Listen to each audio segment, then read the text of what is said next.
Now let's take a look at the role of the Rothschild family, the family said to be the wealthiest in the world.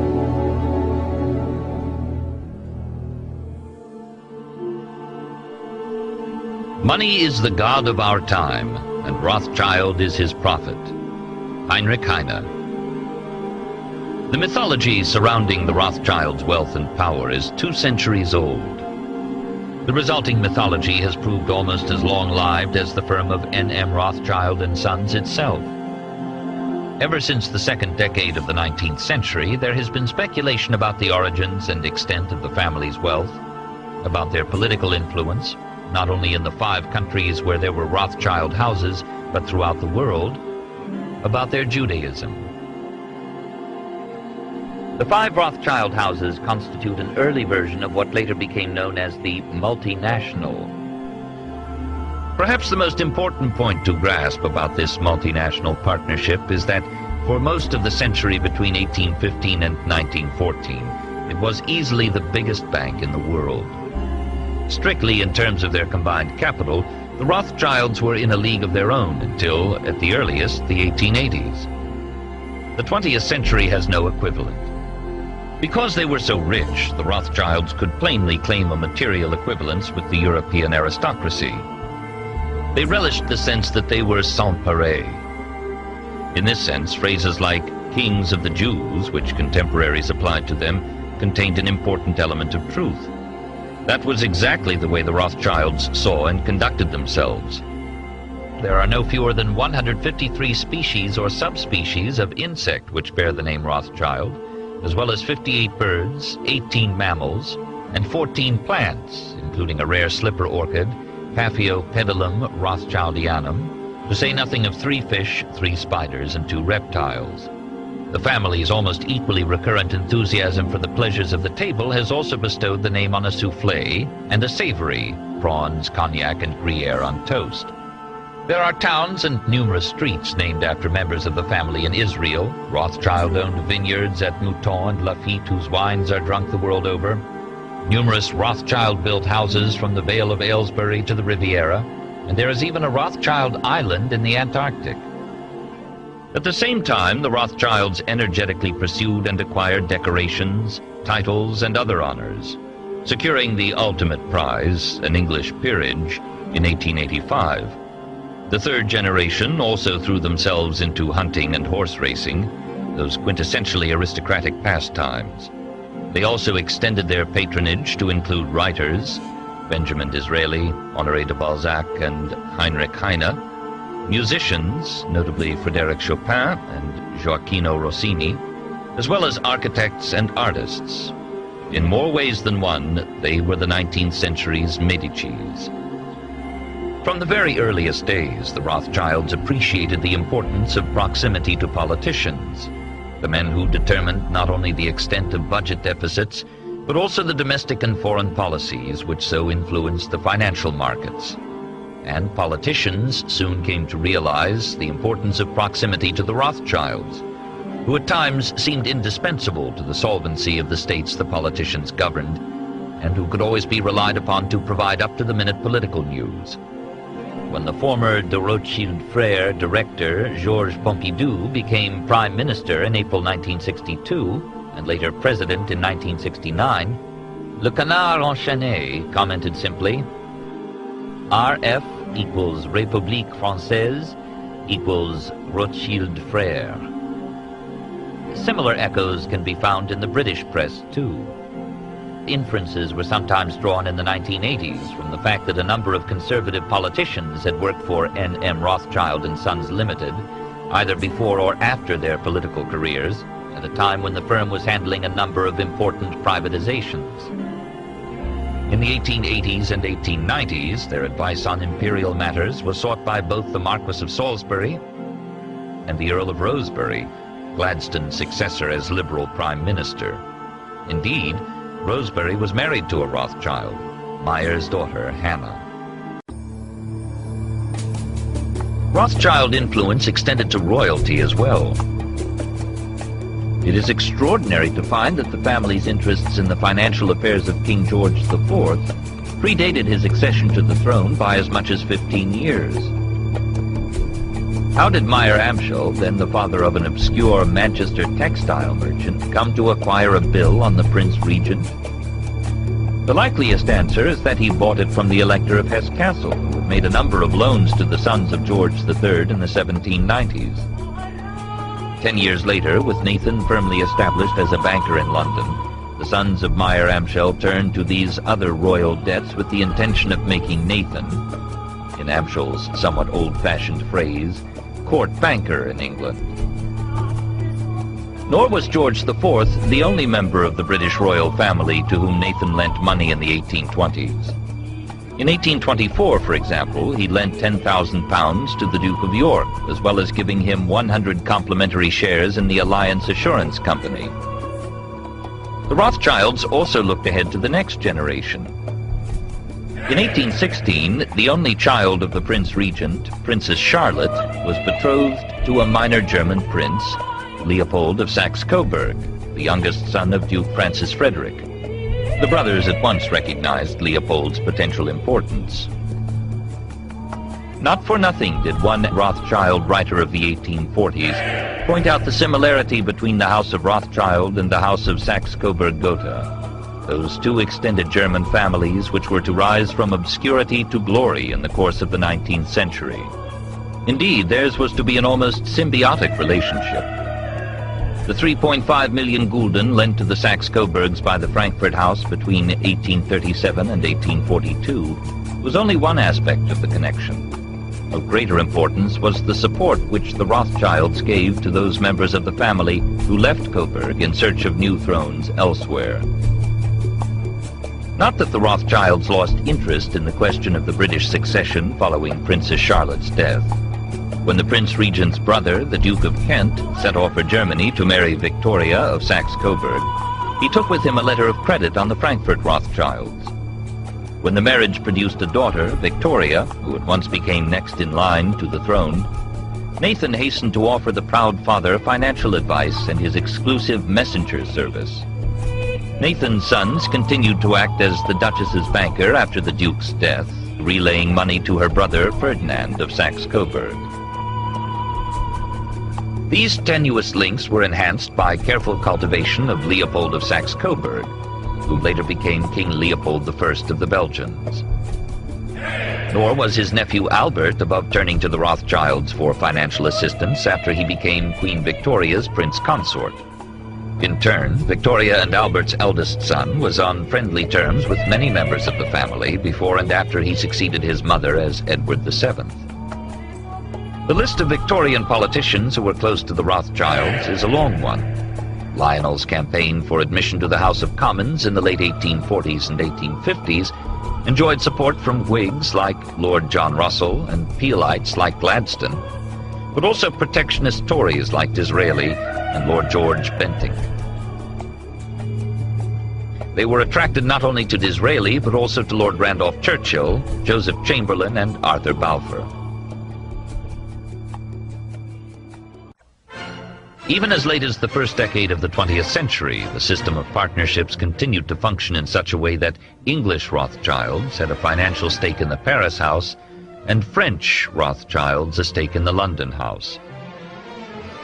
The history of the Rothschilds also helps to illuminate the long-running differences between British, French, and German banking, for the obvious reason that the various Rothschild houses worked in similar, though not identical, ways in each country. In addition to the inevitable web of credits and debits with other firms which arose from these activities, the Rothschilds also offered to a select group of customers, usually royal and aristocratic individuals whom they wished to cultivate, a range of personal banking services, ranging from large personal loans, as in the case of the Austrian Chancellor Prince Metternich, to a first-class private postal service, as in the case of Queen Victoria. And the Rothschilds were also major industrial investors, an aspect of their business which has often been underestimated. When the development of railways raised the possibility of transforming Europe's transport system in the 1830s and 1840s, the Rothschilds were among the leading financial backers of lines, beginning in France, Austria, and Germany. Indeed, by the 1860s, James de Rothschild had built up something like a pan-European railway network, extending northwards from France to Belgium, southwards to Spain, and eastwards to Germany, Switzerland, Austria, and Italy. From an early stage, the Rothschilds also had major mining interests, beginning in the 1830s, with their acquisition of the Spanish mercury mines of Almaden, and expanding dramatically in the 1880s and 1890s, when they invested in mines producing gold, copper, diamonds, rubies, and oil. Like their original financial business, this was an authentically global operation extending from South Africa to Burma, from Montana to Baku.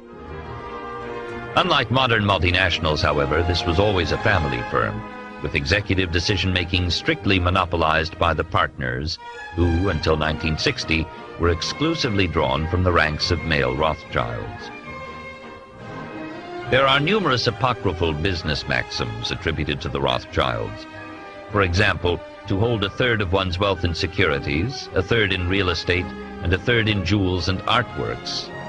To treat the stock exchange like a cold shower, quick in, quick out, or to leave the last 10% to someone else. The economic history of capitalism is therefore incomplete until some attempt has been made to explain how the Rothschilds became so phenomenally rich. All 19th century states ran budget deficits, and some almost always did. And it was war and the preparation for war which generally precipitated the biggest increases in expenditure. For it was by lending to governments or by speculating in existing government bonds that the Rothschilds made a very large part of their colossal fortune. The answer lies in the way these investments were carried out. Only a few years previously, Meyer-Amschel had been arranging payments of some 620,000 gulden from the Elector to Austria to pay for troops and horses in the 1809 campaign against France. Shortly after Meyer-Amschel's death, his son Amschel was advancing 255,000 gulden to purchase horses for the French army. He simply backed both sides. Such a strategy has obvious attractions, and it was to become a frequent Rothschild gambit in the decades ahead. Amschel was only half joking when he wrote, urging Solomon, "Do your stuff. Make the Frankfurt house richer by 1,000,000 francs, the Paris house richer by 1,000,000 louis d'or, and the London house richer by 1,000,000 pounds, and you'll be awarded the Order of the Grande Armée."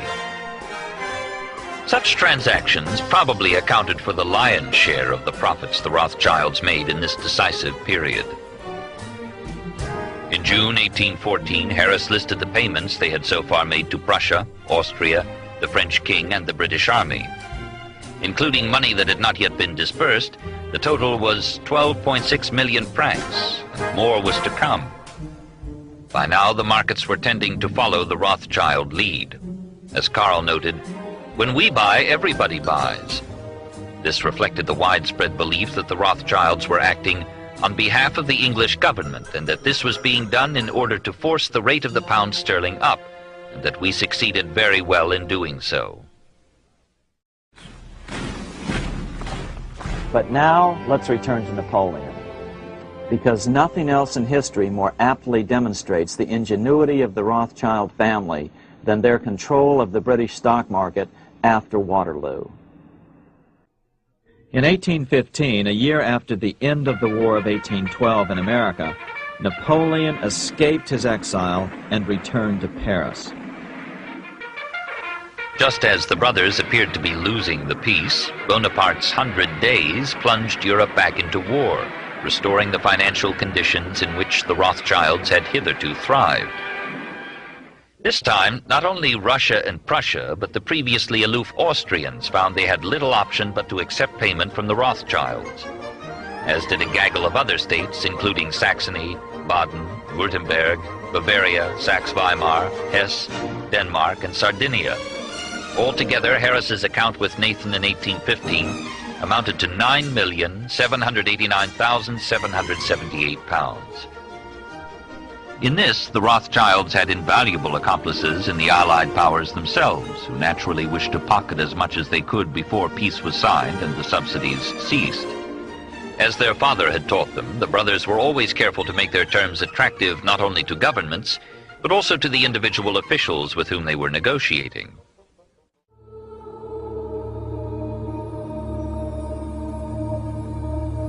That Nathan profited from the dramatic events of 1815 is central to Rothschild mythology. By obtaining the first news of Napoleon's defeat at Waterloo, before even the government itself, Nathan was able to make a huge sum of money on the stock exchange. This is the Waterloo battlefield about 200 miles northeast of Paris in what today is Belgium. Here Napoleon suffered his final defeat, but not before thousands of French and Englishmen gave their lives on a steamy summer day in July of 1815. The outcome was certainly in doubt. In fact, had Napoleon attacked a few hours earlier, he would probably have won the battle. Rothschild stationed a trusted agent, a man named Rothworth, on the north side of the battlefield, closer to the English Channel. Once the battle had been decided, Rothworth took off for the Channel. He delivered the news to Nathan Rothschild a full 24 hours before Wellington's own courier. If Wellington had been defeated and Napoleon was loose on the continent again, Britain's financial situation would become grave indeed.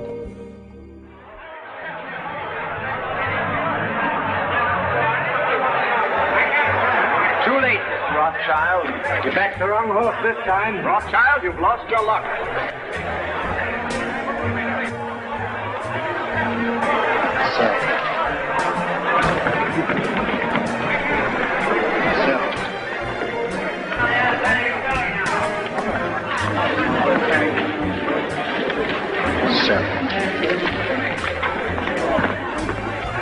Look at Rothschild. You think he was selling apples instead of government bonds? Until now, 53. All right. I'll keep on selling till I tell you to stop. You're creating something like a panic on the exchange, sir. I know. Other nervous investors saw that Rothschild was selling. It could only mean one thing. Napoleon must have won, Wellington must have lost. The market plummeted. Soon everyone was selling their consols, their British government bonds, and prices dropped sharply.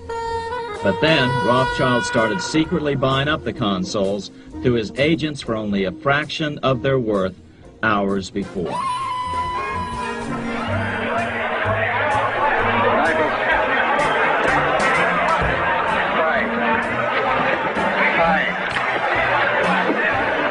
Yes, bye. Have you had any news? What do you think about this rumor? I don't listen to rumors, Mr. Baring. You hear what they say? Wellington defeated.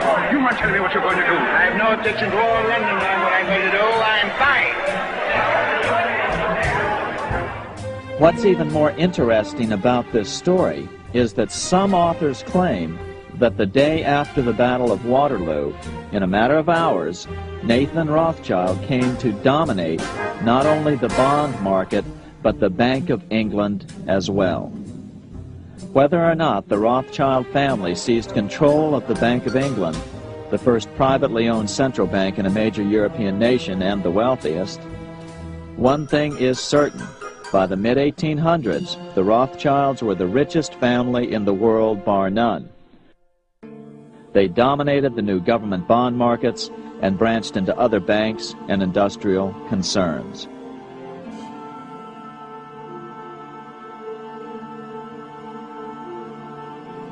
Like France and Britain, the Central and East European states emerged from the war with dire financial problems which could be addressed only with the assistance of foreign capital. As Disraeli later put it in his novel Coningsby, after the exhaustion of a war of 25 years, Europe must require capital to carry on peace.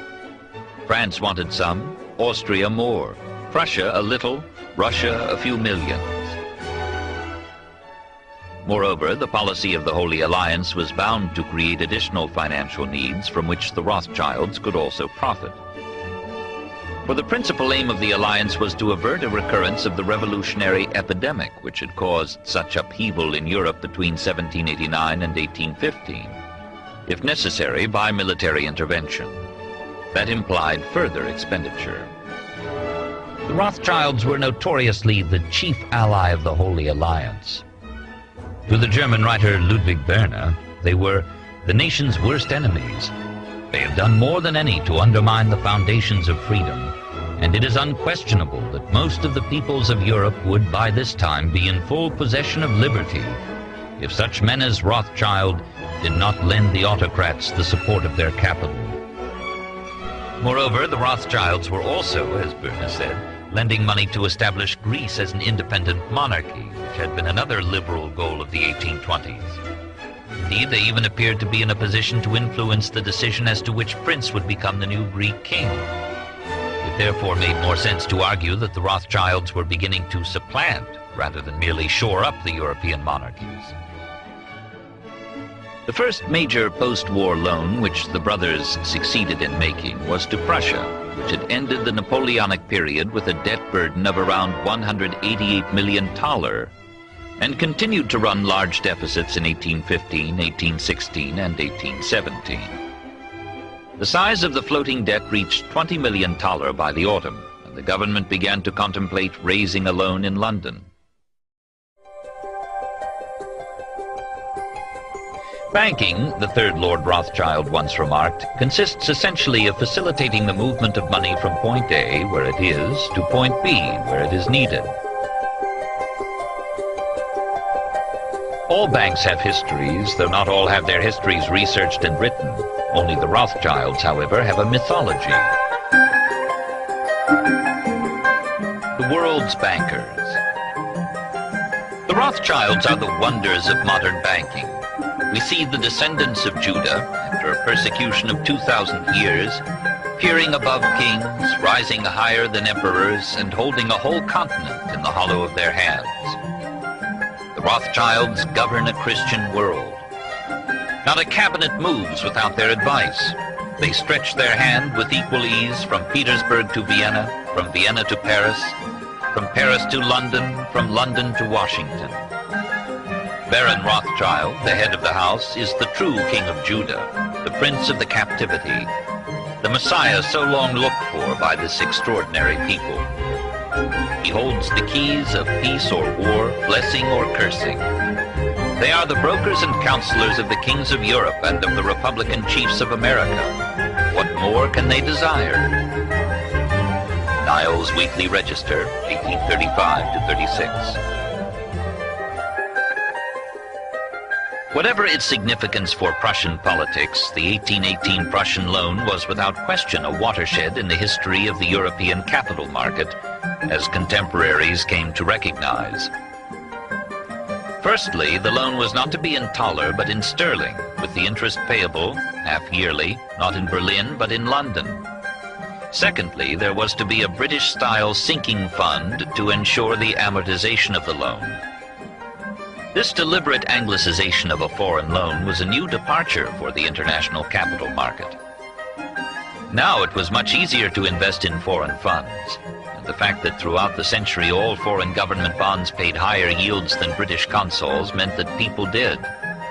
The Times did not exaggerate when it later described Nathan as the first introducer of foreign loans into Britain. Moreover, the loan was issued not just in London, but also in Frankfurt, Berlin, Hamburg, Amsterdam, and Vienna. In other words, it represented a major step towards the creation of a completely international bond market.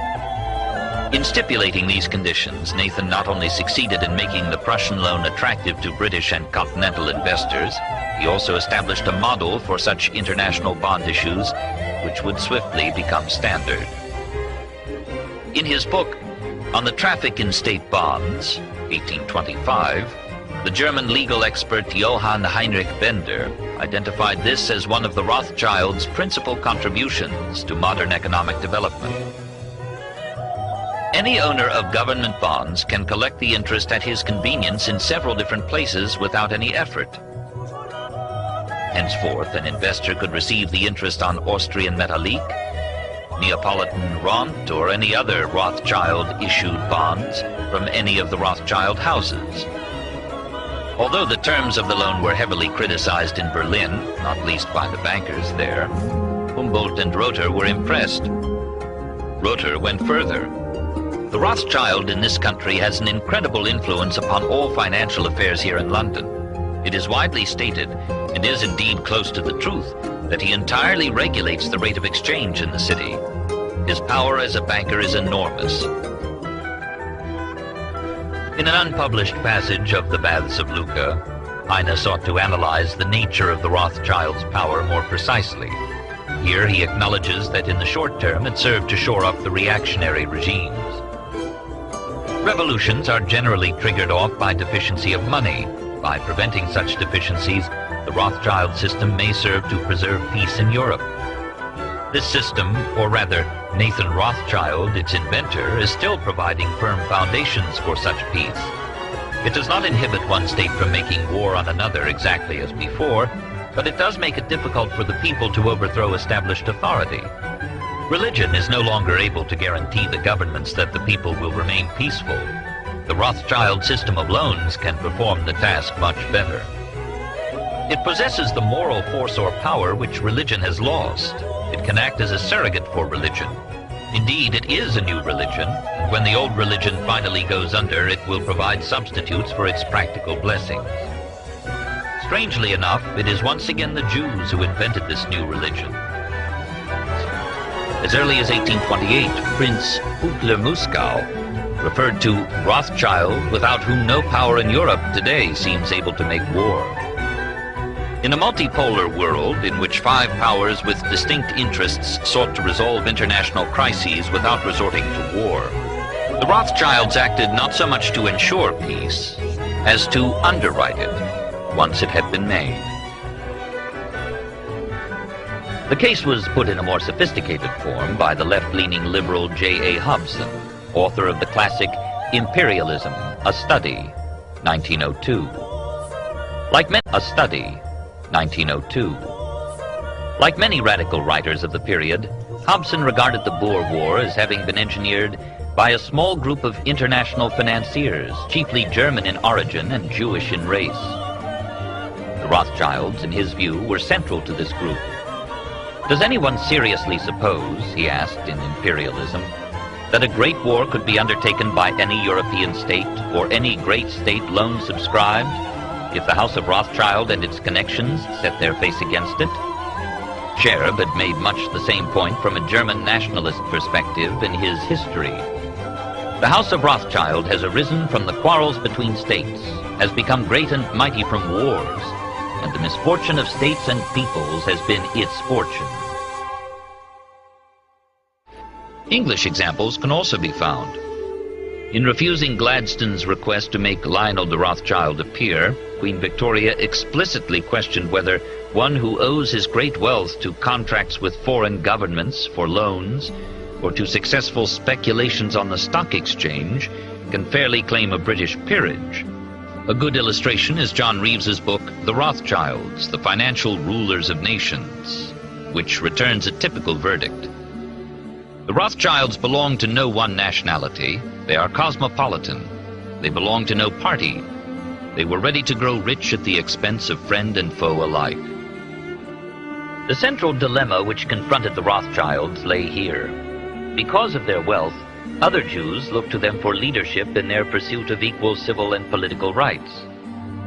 They themselves had no desire to forsake their palatial town and country residences for barren Palestine. Lionel's nephew Victor struck a similar note of ambivalence when he addressed a meeting of the Earl Baldwin Fund for Refugees. The slow murder of 600,000 people, he told his audience, is an act which has rarely happened in history. Yet, he went on, in spite of humanitarian feelings, we probably all agree that there is something unsatisfactory in refugees encroaching on the privacy of our country, even for relatively short periods of time. Even in 1946, speaking in the House of Lords, Victor defended the policy of restricting immigration to Palestine.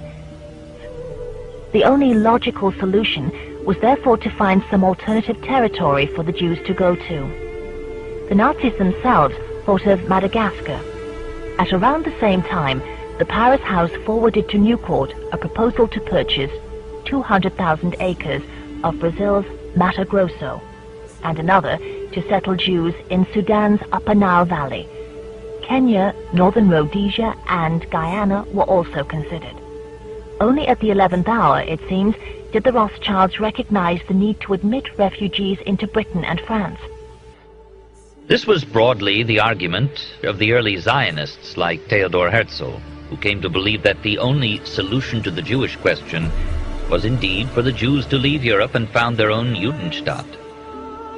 Herzl made a succession of attempts to win the support of the Rothschilds in the belief that they were about to liquidate their vast capital as a response to anti-Semitic attacks. But his 66-page address to the Rothschild Family Council was never sent, as he concluded from an initial rebuff that they were vulgar, contemptuous, egotistical people. The Rothschilds, he later declared, were a national misfortune for the Jews. He even threatened to liquidate them or to wage a barbaric campaign against them if they opposed him. If a Zionist could use such language in the 1890s, it is perhaps not surprising that the radical anti-Semites who flourished in the defeated states of Central Europe after the First World War did so too. A good example is Dietrich Eckart's address to all working people of 1919. The House of Rothschild owns 40 billion. They only need to administer their wealth to see that it is nicely placed. They do not need to work, at least not what we understand by work. But who provides them and their like with such an enormous amount of money? Who does this? You do it. Nobody but you. That's right. It is your money, hard-earned through care and sorrow, which is drawn as if magnetically into the coffers of these insatiable people. Another early National Socialist who cited the Rothschilds as examples of the Jewish problem he pledged to solve was Adolf Hitler. In an article in the Nazi Völkische Beobachter in May 1921, for example, he named them as one of a group of Jewish capitalists who controlled the socialist press. On at least 2 occasions in 1922, he gave speeches in which he referred to the significant difference between the achievements of a man like Alfred Krupp, who has bequeathed an immense national achievement through his indefatigable work as an innovator, and the rapacity of a Rothschild who financed wars and revolutions and brought the peoples into interest servitude through loans. The television preacher and Republican politician Pat Robertson's book, The New World Order, published in 1991, states that the Rothschilds were polluted by the occultism of illuminated Freemasonry, and that Paul Warburg, architect of the Federal Reserve System, was a Rothschild agent. From a completely different political milieu, Khalid Mohammed, a former assistant to Louis Farrakhan, the leader of the radical African-American organization Nation of Islam, has repeated the suggestion that the Rothschilds financed Hitler and aided his anti-Semitic policies. A cursory search of the internet reveals a plethora of conspiracy theories. The Rothschilds arranged the murder of President Lincoln, as his post-war policies would have wrecked their commodity speculations. The Rothschilds financed the rise of Hitler as a bulwark against the Soviet Union. The Rothschilds are interwoven with the Catholic Church, and jointly with the traditional mafia and the American CIA, which was pro-Nazi. They are the hidden power which controls other well-known banks, such as Warburg's, Schroeder's, and Lazar's, as well as being behind American financiers such as J.P. Morgan, the Rockefellers, Kuhn, Loeb and Company, the Spires and the Lehmans, not to mention the Bank of England and the Federal Reserve System, an obvious Rothschild front. Through this network of global power, they have been responsible for, among other things, the Boer War, the creation of Israel to control the oil of the Middle East, the Russian Revolution, a coup on Russia by the United States financial arm largely controlled by the Rothschilds, and even the floating of the dollar by President Nixon. Today, they and their associates in the Conservative Party and the press are plotting to monopolize the world's energy supplies, hence their interest in electricity, coal, and gas privatization. It might be thought that a serious banking history should scrupulously avoid reference to this kind of nonsense. Yet it is impossible to appreciate the need for a scholarly history of the subject if one blithely pretends such myths do not exist.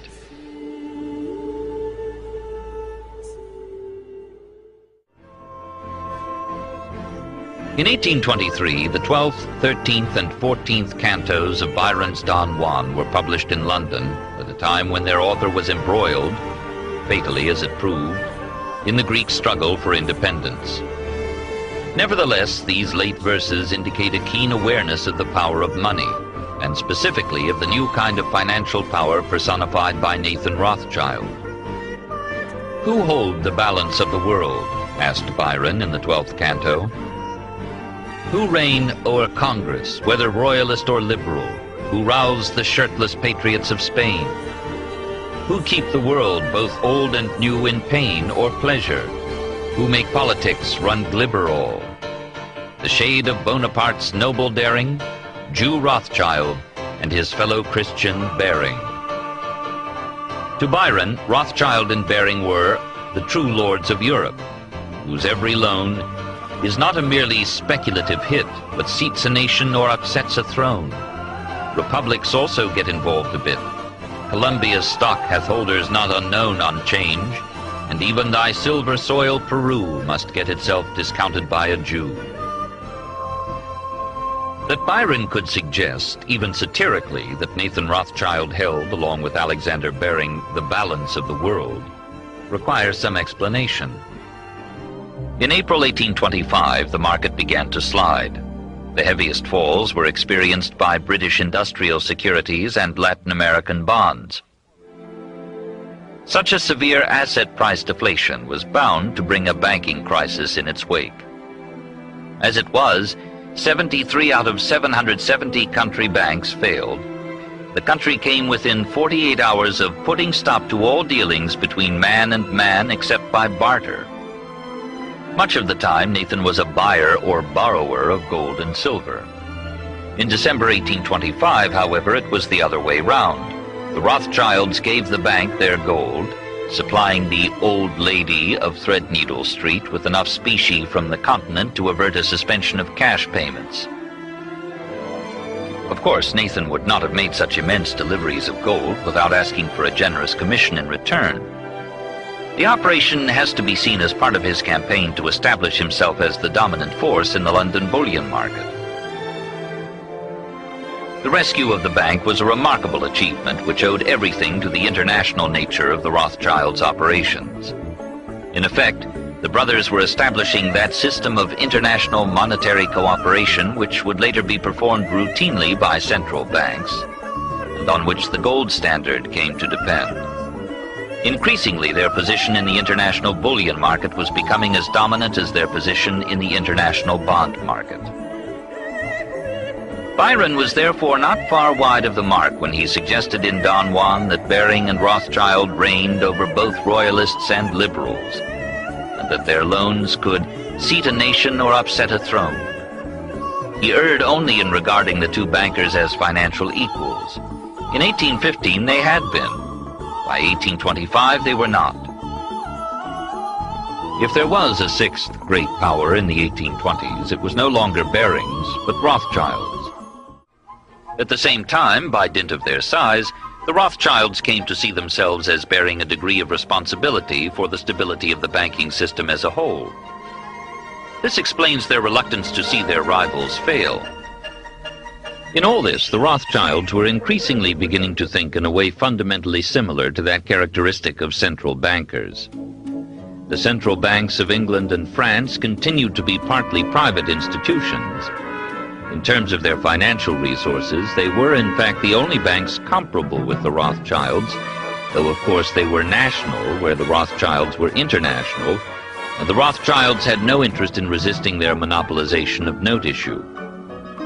The relationships between the Rothschilds and the European central banks were thus almost always close and symbiotic.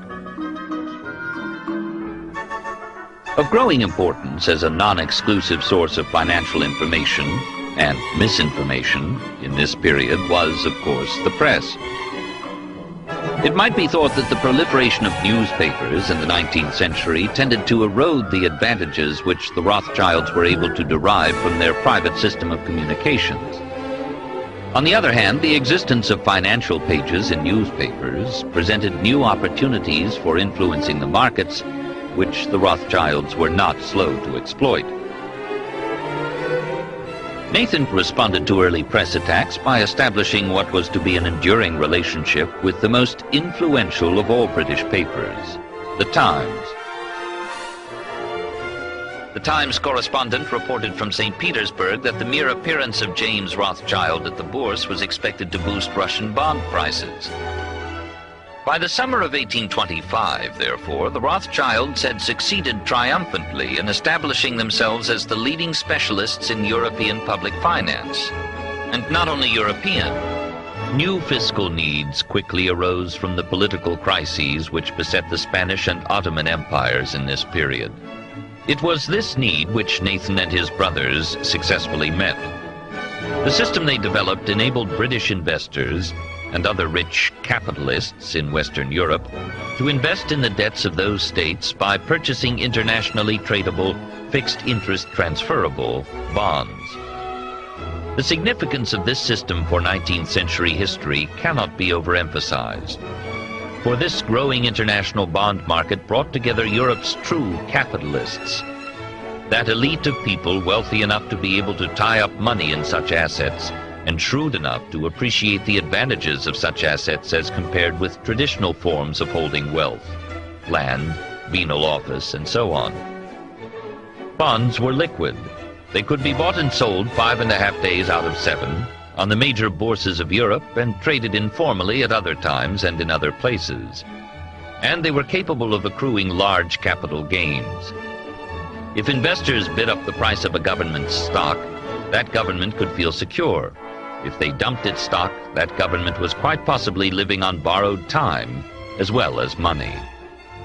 For this reason, bond prices had a significance which historians have too seldom spelt out. They were, it might be said, a kind of daily opinion poll, an expression of confidence in a given regime. Of course, they were an opinion poll based on a highly unrepresentative sample by modern democratic standards.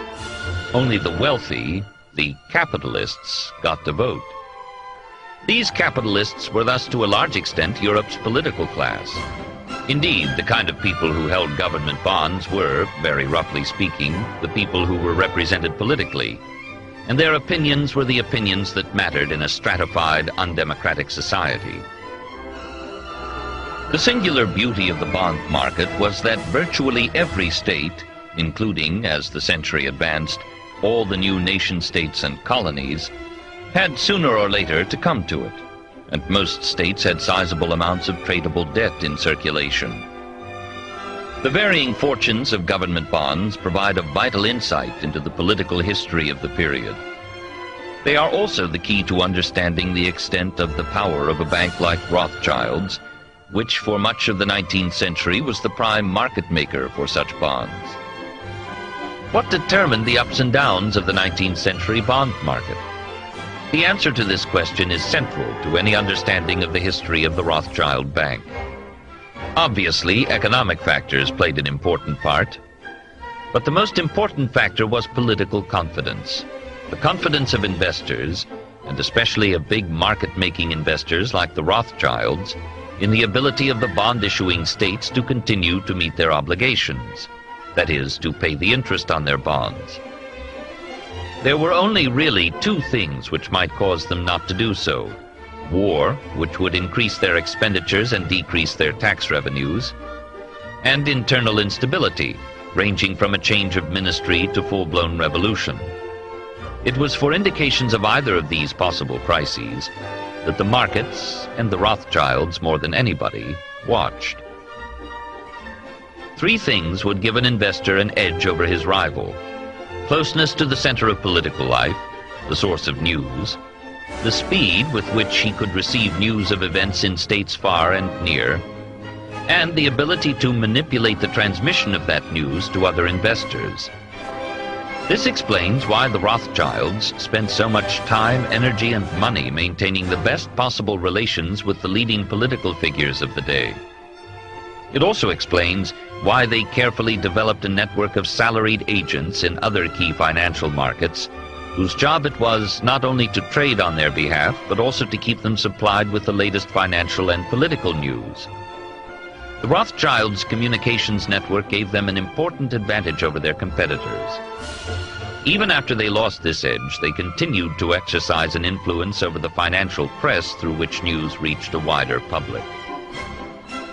Indeed, it can be argued that by modifying the existing system for government borrowing to make bonds more easily tradable, the Rothschilds actually created the international bond market in its modern form. As early as August 1820, the Bremen delegate to the German Confederation's Diet in Frankfurt had a conversation with his Austrian counterpart, Count Buhl, which acutely identified the unrivaled extent of the Rothschilds' political influence in Europe. This house has, through its enormous financial transactions and its banking and credit connections, actually achieved the position of a real power. It has to such an extent acquired control of the general money market that it is in a position either to hinder or to promote, as it feels inclined, the movements and operations of potentates and even of the greatest European powers.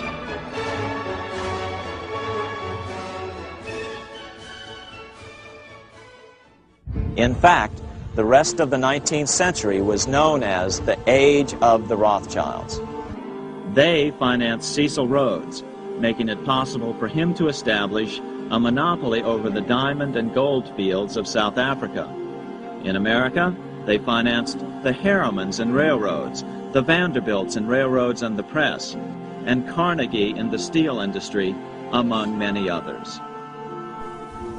By 1850, James Rothschild, the heir of the French branch of the family, was said to be worth 600 million French francs, 150 million more than all the other bankers in France put together. He built this mansion called Ferrier, just east of Paris. Wilhelm I, on seeing it, exclaimed, "Kings couldn't afford this. It could only belong to a Rothschild." Another 19th century French commentator put it this way: "There is but one power in Europe, and that is Rothschild." By the end of the 19th century, one expert estimated that the Rothschild family controlled half the wealth of the world. Despite this overwhelming wealth, the family has generally cultivated an aura of invisibility. Although the family controls scores of industrial, commercial, mining, and tourist corporations, only a handful bear the Rothschild name. There's no evidence that their predominant standing in European or world finance has changed. A dynasty turns jet.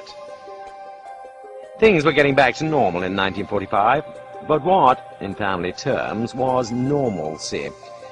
The house at Hamilton Place, built by Leo, became one of London's most luxurious clubs. Another Rothschild residence in Kensington Gardens now constitutes the Soviet-Russian embassy. And in France, the Titanic manse at 2 Rue Florentin on the Place de la Concorde has gone the way of all Titanic manses. Talleyrand had lived there before Edouard de Rothschild moved in.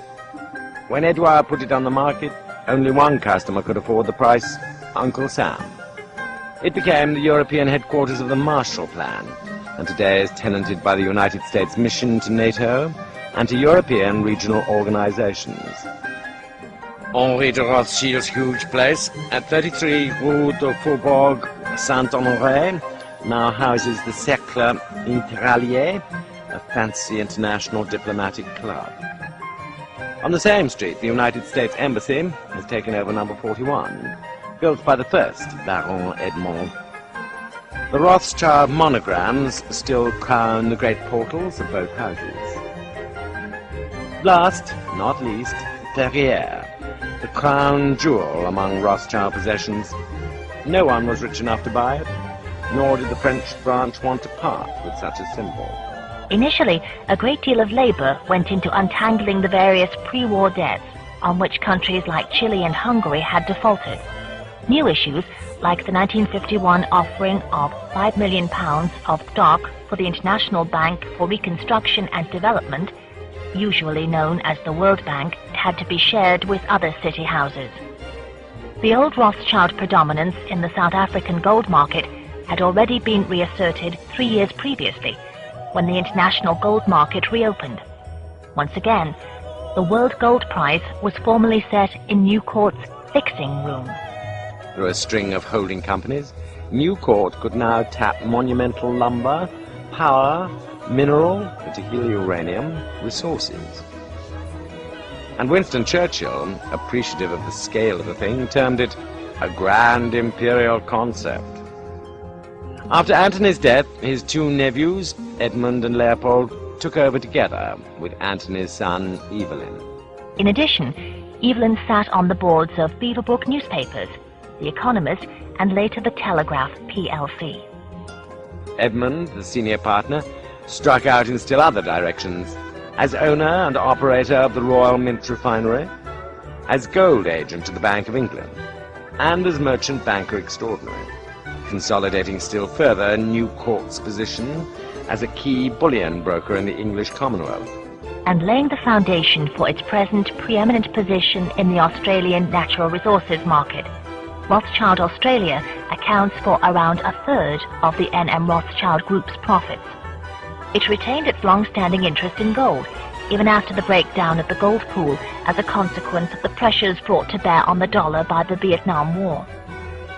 Above all, it was to the countries of the developing European economic community that the bank looked. Most far-sighted of all was the Rothschild plan for a new currency called the Euro, European Composite Unit, based on the values of 9 major European currencies, forerunner of the later ECU and Euro. In September 1967, a Channel Study Group was formed, along with Morgan Grenfell, Lazar and Barings, in an effort to revive the old Victorian dream of a tunnel under the English Channel. N.M. Rothschild maintained its interest in the project and acted as advisor to the European Channel Tunnel Group, which initiated the present Channel in 1981. It was at around this time that Guy, the head of the Paris house, was being touted in some quarters as EEC banker Rothschild.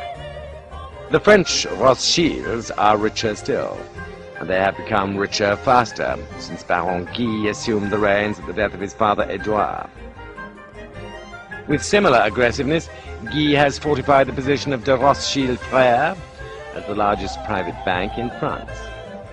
His main instrument here is the Compagnie du Nord, the railroad network, which became family property after the Dynasty James financed it into existence. Through its railroad-turned-investment trust, the family controlled, and after the Nazi nightmare controls again, mining corporations, metal plants, oil interests, chemical industries, and many others. This sort of setup requires a feudal allegiance. There are whole families that have been on the Rothschild payroll for over a century. A first tentative step in this direction was taken in 1960, when N.M. Rothschild and Warburgs placed £340,000 shares in the August Thyssen Steel Company on the London market, the first German shares to be quoted in London since the war. Then there is Guy's cousin, Edmond. He is faithful enough to family discretion to keep the portals of number 45, Rue de Faubourg Saint-Honoré, signless and anonymous. From this headquarters he runs the Compagnie Financière, a worldwide organization which builds villas, hotels, pipelines in Israel, throws up giant housing projects in Paris, finances banks and car factories in Brazil. He greatly enlarged the family holdings on the slopes of Mont Blanc, complete with ski lifts, swimming pools, tennis courts and nightclubs. He also underwrites and develops not merely hotels, but entire new tourist regions in Martinique and Guadeloupe in the French Caribbean.